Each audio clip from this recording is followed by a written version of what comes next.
كتير مننا لما بيسمع كلمة سوء تغذية على طول بيروح تفكيره لمشاهد الجوع ونقص الأكل.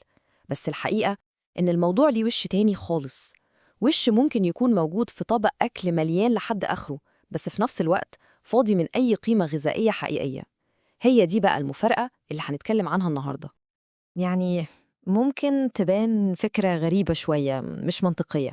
إزاي واحد بياكل كتير قوي وجسمه في الحقيقة بيعاني من الجوع للعناصر الغذائية الأساسية طبعا. هي دي بالظبط المفارقة اللي هنحاول نفهمها ونفك شفرتها سوا. طب الإجابة فين؟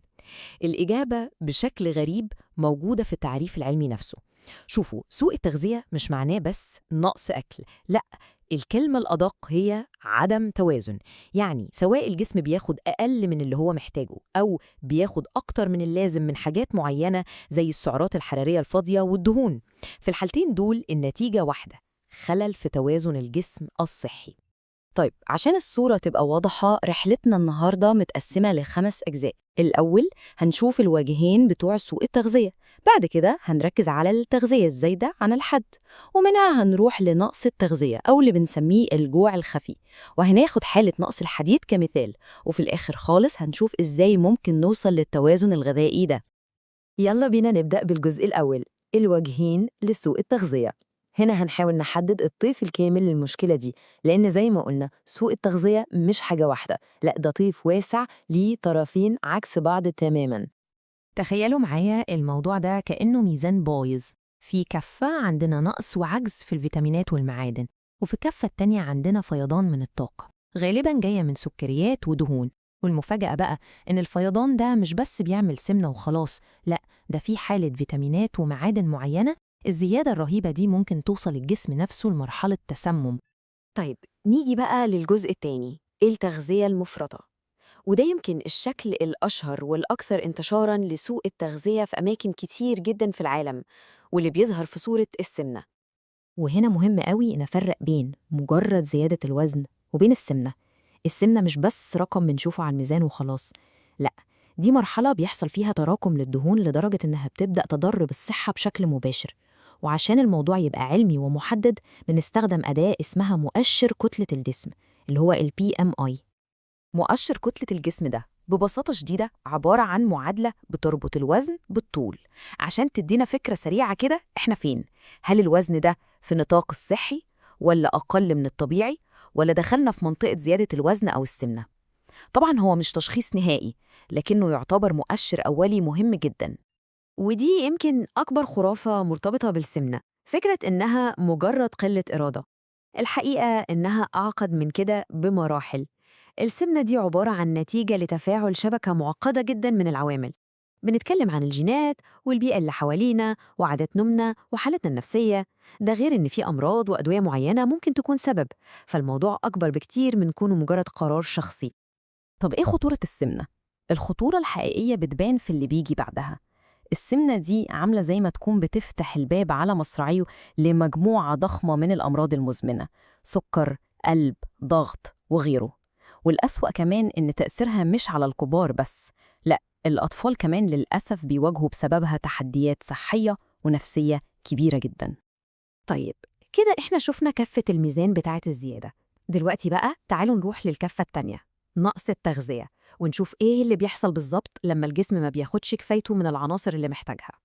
اللي قدامنا دي أمثلة للحالات الشديدة قوي، يعني أقصى درجات نقص التغذية. الميرازمس أو الهزال ده بيكون نقص في كل حاجة تقريباً، بروتين وسعرات. لكن الكواشيركور ده سببه الأساسي هو نقص البروتين تحديداً، وعشان كده بنشوف التورم اللي بيميز الحالة دي. دي طبعاً صور قاسية جداً بتوضح لنا الموضوع ممكن يوصل لفين.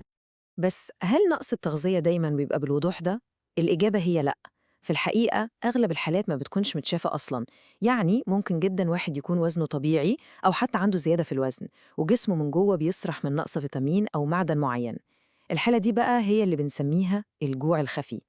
عشان نفهم أكتر يعني إيه جوع خفي، هناخد أشهر وأوضح مثال على المشكلة دي في العالم كله: أنيميا نقص الحديد.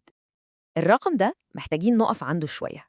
أكتر من 700 مليون بني آدم، 700 مليون إنسان على كوكب الأرض بيعانوا من نقص الحديد. ده بيخلي الموضوع مش مجرد مشكلة صحية فردية، دي أزمة صحة عامة عالمية بكل المقاييس.